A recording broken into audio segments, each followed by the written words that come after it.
io volessi trovare pace, ma una pace senza morte. Una a mezzo a tante porte sarebbe per campare.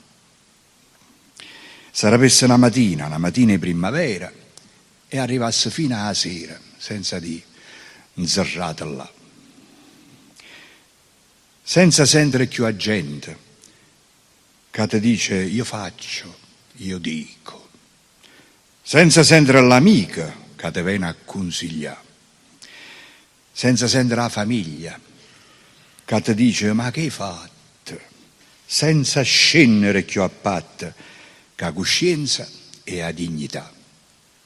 Senza leggere un giornale, una notizia impressionante che è un guaio per tutto quanto e non tiene che ci fa.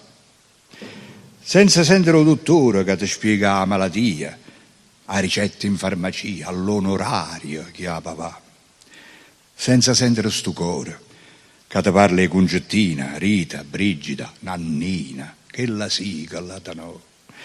Perché insomma, si vuole pace, non sentire più niente, e a sparare solamente viene la morte a te pigliare. Io volessi trovare pace, ma una pace senza morte. Una a mezzo a tante porte sarebbe per campare. Sarebbe una mattina di primavera, e arrivasse fino alla sera senza di inserrata là.